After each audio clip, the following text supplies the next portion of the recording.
কিয়ামতের ময়দান আল্লাহ রাব্বুল আলামিন বলেন, ফাকাইফা ইযা জিনা মিন কুল্লি উম্মাতিন বিশাহিদিন ওয়া জিনা বিকা আলা হাউলাই শাহিদা।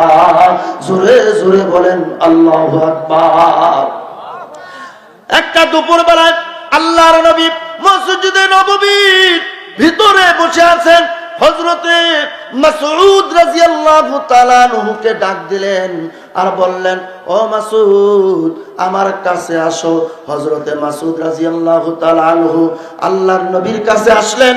আসার পর বলতেছেন, ও মাসউদ তুমি একটু কোরআন তেলাওয়াত করো, আমি তোমার কোরআন তেলাওয়াতের আওয়াজ শুনতে চাই। কিতাবের লিখিত এসেছে হযরত মাসউদের গলার কণ্ঠস্বর ছিল সুন্দর, হযরত মাসউদের গলার কণ্ঠস্বর ছিল অধিক ভালো। আল্লাহর নবী যখন হযরত মাসউদকে বলেছে, ও মাসউদ রে তুমি একটু কোরআন তেলাওয়াত করো, আমি তোমার কোরআন পড়া শুনবো। আল্লাহর নবীর সামনে হযরতে মাসউদ রাদিয়াল্লাহু তাআলা আনহু ডাক দিয়ে বলছে, ইয়া রাসূলুল্লাহ, ইয়া হাবিবাল্লাহ, নবী গো আপনার উপর কিতাব নাজিল হইল, আপনার উপর কোরআন নাজিল হইল, আর আপনি আমাকে কোরআন তেলাওয়াত করতে বলতেছেন, এটা কেমন কথা? আল্লাহর নবী ডাক দিয়া বলে, মাসউদ কথা বাড়াইও না, তুমি কোরআন তেলাওয়াত করো, আমি অন্যের মুখে কোরআন তেলাওয়াত শুনতে ভালোবাসি। হযরতে মাসউদ রাদিয়াল্লাহু তাআলা আনহু কোরআন তেলাওয়াত শুরু করে দিলেন। কোরআন তেলাওয়াত করতে করতে এক পর্যায়ে সূরা নিসা শুরু করে দিয়েছিলেন। সূরা নিসা পড়তে পড়তে ৪১ নম্বর আয়াতে যখন গেছে, আল্লাহর নবী হাউমাউ করে কাঁদা শুরু করে দিয়েছে আর বলতেছে, মাসউদ কোরআন তেলাওয়াত বন্ধ কর, কোরআন তেলাওয়াত করবি না, আর কোরআন তেলাওয়াত করবি না। হযরতে মাসউদ রাদিয়াল্লাহু তাআলা আনহু কিতাবে লেখে আল্লাহর নবীর মুখের দিকে তাকায় দেখে আল্লাহর নবীর চক্ষুগুলো লাল হয়ে গেছে। আল্লাহর নবীর চক্ষুগুলো লাল হয়ে গেছে, চোখ দিয়ে পানি বেয়ে বেয়ে পড়ে। হযরত আল্লাহর নবীর বুকের আস্কিন ভেজে গেছে। আল্লাহর নবীকে হযরতে মাসউদ ডাক দিয়ে বলে, ইয়া রাসূলুল্লাহ, ইয়া হাবিবাল্লাহ, নবী গো আপনি কেন এই আয়াতের বেলায় কান্না করতেছেন? আল্লাহর নবী ডাক দিয়ে বললেন, ও মাসউদ তুমি জানো না সূরা নিসার ৪১ নম্বর আয়াতে আমার মহান আল্লাহ কি বলেছে? আমার মহান আল্লাহ বলতেছে, কিয়ামতের ময়দানে আমাকে সাক্ষী বানাবে, আমি নবীকে সাক্ষী বানাবে। আমার গুনাহগার উম্মত, যে উম্মত আমার কথা অনুযায়ী চলেছে, ওই উম্মতের জন্য আমি সুপারিশ করব জান্নাতের। যে উম্মত আমার কথা শুনে নাই, ওই উম্মত আমার সুপারিশে যাবে জাহান্নামে। আমি কেমনে সইব রে, আমি কেমনে সইব? আল্লাহর নবী এই ভেবে কাঁদছেন, কিয়ামতের ময়দানে মা ছেলেকে পরিচয় দেবে না, ছেলে মাকে পরিচয় দেবে না। এত কঠিন জায়গা কিয়ামতের ময়দান। ও মাসউদ আর কি বর্ণনা দিব রে? আল্লাহর নবী বলে, মাসউদ রে চিন্তা করিস না, কুল্লু উম্মতি ইয়াদখুলুনাল জান্নাতা ইল্লা মান আবা, কিলা মান আবা ইয়া রাসূলুল্লাহ। জোরে বলেন আল্লাহু আকবার, আরো জোরে বলেন আল্লাহু আকবার। আল্লাহর নবী বললেন, ও সাহাবীরা শোনো শোনো শোনো, কিয়ামতের ময়দানে কুল্লু উম্মতি ইয়াদখুলুনাল জান্নাতা, আমার প্রত্যেকটা উম্মত যাবে জান্নাতের ভিতরে। জোরে কোন একবার আল্লাহু আকবার। কে বলেছে কথা? আল্লাহর নবী বললেন আমার প্রত্যেকটা উম্মত যাবে জান্নাতের ভিতরে। সাহাবীরা বললেন ইয়া রাসূলুল্লাহ আবা শব্দের অর্থ কি? আল্লাহর নবী বললেন এটা লোকাল মুহাল্লিয়া, গ্রাম্য ভাষা, আরব দেশের আঞ্চলিক একটা ভাষা। আল্লাহর নবী বললেন আবা শব্দের অর্থ হচ্ছে যারা আমি নবীজির কথা মেনেছে, দুনিয়ায় আমল করেছে, তারা যাবে জান্নাতে। আর যারা আমার কথা মানে নাই, ওমান আসা আনি ফাকাদ আবা, তারা যাবে জাহান্নামে। জোরে কন্না নাউজুবিল্লাহ। আমার নবী, আপনার নবী, এত আদরের নবী গো, বিদায় কালে সাহাবীদেরকে মসজিদে নববীর ভিতরে নামাজ পড়া অবস্থায় দাঁড়িয়ে থেকে দুনিয়ার থেকে বিদায় নিয়ে গেলেন। আল্লাহর নবী বলেন ও আয়েশা, আমার শরীরটা ঘামতে আছে, আমার শরীরটা, আমার মাথাটা জানালার কাছে একটু ভাসিয়ে ধরো। হযরতে আয়েশা আল্লাহর নবীর মাথা একটুখানি দাঁড়িয়ে একটুখানি ভাসে নিয়েছে, একটু উঁচু করে জানালার কাছে ধরেছে। আল্লাহু আকবার। আল্লাহর নবী চোখে ঝাপটা দেখতেছে, জানালা দিয়ে মসজিদে নববীর ভিতরে লক্ষ্য করে দেখতেছে। আল্লাহর নবী ওই মসজিদের ভিতরে দেখতে পাচ্ছে তার সাহাবীরা নামাজের মধ্যে দাঁড়িয়ে আছে। জোরে কান আল্লাহু আকবার। আল্লাহর নবী ডাক দিয়ে বলে আয়েশা শোন শোন শোন, আমার মনটা ধন্য হয়ে গেল, আমার মনটা ধন্য হয়ে গেল। আমি আমার উম্মতদেরকে নামাজের মধ্যে রেখে দিলাম, আমার উম্মতেরা লিখিত পরীক্ষায় পাশ করবে, ভাইবা পরীক্ষায় পাশ করবে। আমার উম্মতের জন্য কিয়ামতের ময়দানে হাউজে কাউসারের পানি আমি নবীজি হাতে ধরে দাঁড়িয়ে থাকবো। জোরে কর আল্লাহু আকবার। এ ভাইজান, আল্লাহর নবী হযরতে আয়েশাকে ডাক দিয়ে বলছে ও আয়েশা, আমার আদরের কন্যা কোথায় রে, আমার আদরের কন্যা কোথায়? হযরতে আয়েশা মা ফাতেমাতুজ জোহরাকে ডাক দিলেন। হযরতে ফাতেমাতুজ জোহরা আসলেন, আসার পরে বলছে ও ফাতেমা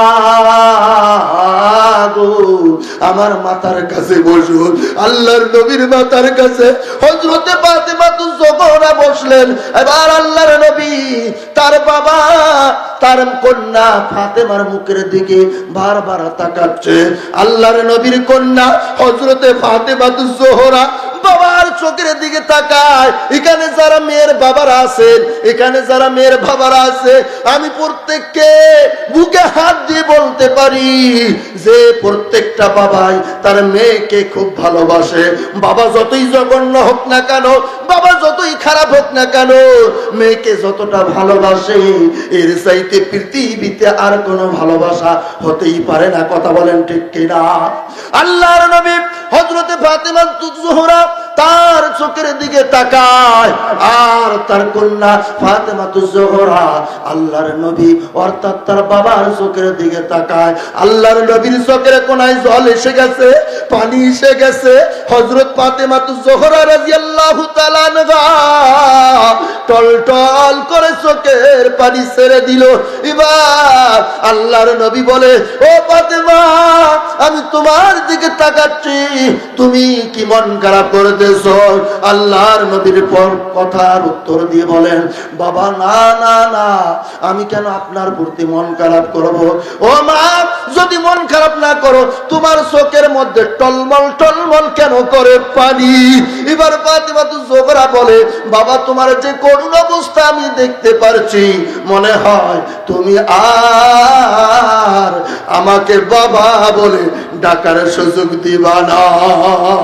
আল্লাহর নবী এবার বলতেছে ফাতেমা চিন্তা করো না, চিন্তা করো না, আল্লাহ রাব্বুল আলামিনের ফয়সালা হয়ে গেছে, আমি এই দুনিয়া থেকে পরপারের জীবনে পাড়ি জমাবো।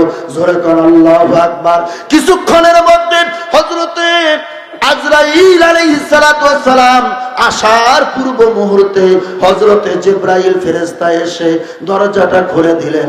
দরজার ভিতর দিয়ে এসে আল্লাহর নবীর কাছে বসে বললেন, ইয়া রাসূলুল্লাহ, ইয়া হাবিবাল্লাহ, ও আখিরি পয়গম্বর নবী গো, আমি আপনার কাছে এমন একজন ফেরেশতাকে নিয়ে এসেছি, আপনার মেয়ে ফাতেমাকে অসহায় বানাবে, আপনার মেয়ে ফাতেমাকে বাবা হারা বানাবে। ইয়া রাসূলুল্লাহ, আপনার কাছে এমন একজনকে নিয়ে এসেছি, আপনার মেয়েকে যে বাবা হারা বানাবে, আপনাকে এই দুনিয়া থেকে বিদায় নেবে। আল্লাহর নবী বলে, ও জিবরাইল, আমি বুঝতে পারছি রে,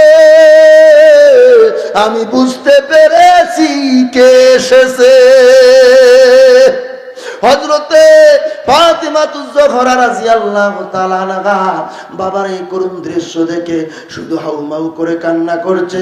আমি বুঝিয়া যে এতিম হয়ে যাব রে, আমি বুঝিয়া যে একা হয়ে যাব, আমার বাবা দুনিয়া থেকে বিদায় নিয়ে যাবে রে, আমি বুঝি এতিম হয়ে যাব, আমার কি হবে রে, আমি কি করব। এই মুহূর্তে হযরত ফাতেমা রাদিয়াল্লাহু তাআলা আনহাকে ডাক দিয়ে বলছে, এ মা, তোমার আম্মা আয়েশা কোথায়? হযরত ফাতিমাতুজ জোহরা আয়েশা রাদিয়াল্লাহু তাআলা আনহাকে ডাক দিলেন, আসলেন। আসার পরে বলছে, ও আয়েশা, তোমার কানটা আমার ঠোঁটের কাছে লাগাইয়া দাও, আমি তোমাকে এমন একটা কথা বলবো, এই কথাটা যদি আমার উম্মতের মধ্যে তুমি প্রচার করতে পারো, আমার উম্মতের মধ্যে যদি ছড়িয়ে ছিটিয়ে দিতে পারো, আমার উম্মতেরা জাহান্নামের আগুন থেকে মুক্তি পাবে, জান্নাত যাওয়ার রাস্তাটা তাদের সোজা হয়ে যাবে। আল্লাহর নবীর ঠোঁট মোবারকের কাছে হযরতে আয়েশা রাদিয়াল্লাহু তাআলা আনহা কান মুবারক লাগায়া দিলেন। আল্লাহর নবী দুই ঠোঁট নড়াইয়া গদ গদ কান্না সুরে বলছে, এই কথাটা আমার উম্মতদের মাঝে পৌঁছায়া দিবা, এই দোয়াটা, এই কথাটা যদি, এই কালিমা, এই বাক্য যদি আমার উম্মতেরা পাঠ করতে পারে, বলতে পারে, সকালে ফজরের নামাজের পর 7 বার আর এশার নামাজের পর 7 বার, যদি ওই রাতে মৃত্যু হয়, আমার ওই উম্মতটার জন্য জান্নাত বাজেট। জোরে কোন আল্লাহু আকবার। জানার ইচ্ছা আছে না নাই? আল্লাহর নবী বললেন, এ সাহাবীরা, ভালো করে শুনে নাও।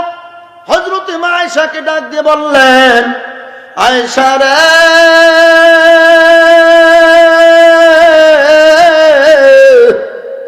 আমার উম্মতের মাঝে দোয়াটা পৌঁছায় দাও।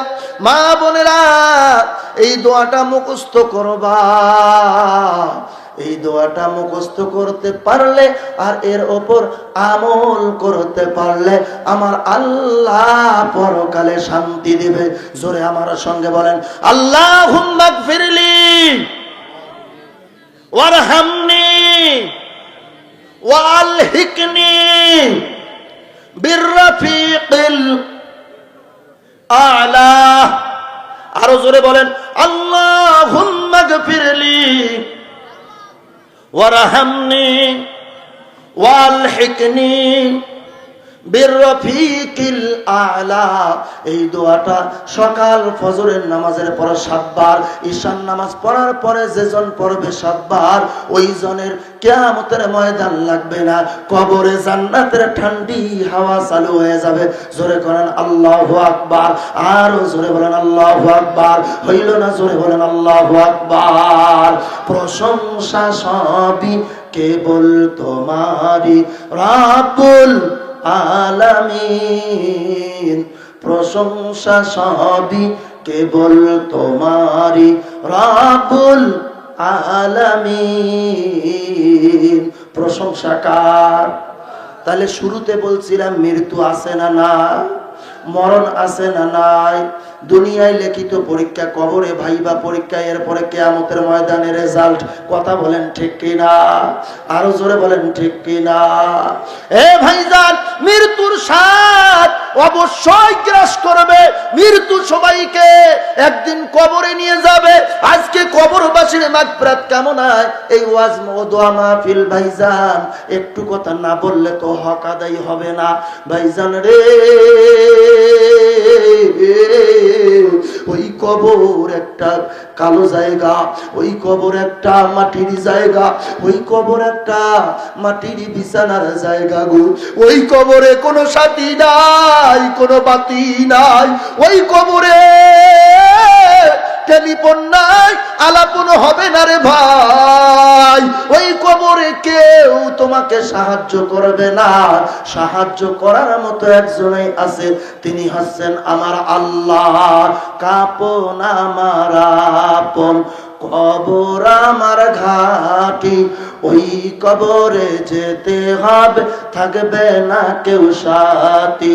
কাপন আমার আপন, কবর আমার ঘাটি, ওই কবরে যেতে হবে, থাকবে না কেউ সাথী। মন করে না কি রাশিবে, সোয়াল জবাব করিবে, না পারিলে সোয়ালের জবাব শুরু হবে কবরের আযাব। কথা বলেন ঠিক কিনা? মন করে না কি আসিবে, সোয়াল জবাব করিবে, না পারিলে সওয়ালের জবাব শুরু হবে কবরের আযাব। ওই কবরে থাকতে হলে নেকি নিয়ে যেতে হবে, ওই কবরে থাকতে হলে নেকি নিয়ে যেতে হবে। গেবদ খুন খারাপি গেবদ সবই ছেড়ে তোমায় যেতে হবে। কথা বলেন ঠিক কিনা? ওই কবরে যেতে হবে, থাকবে না কেউ সাথী। থাকবে 3.5 হাত মাটির ঘর, কারো আপন কারো পর, কারো বা ফুলেরই বাগান, কারো হবে ওই কবরটা আযাবে জাহান্নাম। কথা বলেন ঠিক কিনা? কঠিন হবে সেদিন তোমার না থাকিলে নেকি, কঠিন হবে সেদিন তোমার না থাকিলে নেকি। ওই কবরে যেতে হবে, থাকবে না কেউ সাথী। ওই কবরে যেতে হবে, থাকবে না কেউ সাথী। কাপন আমার আপন, কবর আমার ঘাটি, ওই কবরে যেতে হবে, থাকবে না কেউ সাথী। ওই কবরে যেতে হবে, থাকবে না কেউ সাথী। জোরে বলেন মারহাবা। ওয়া মা তাওফিক ইল্লা বিল্লাহ।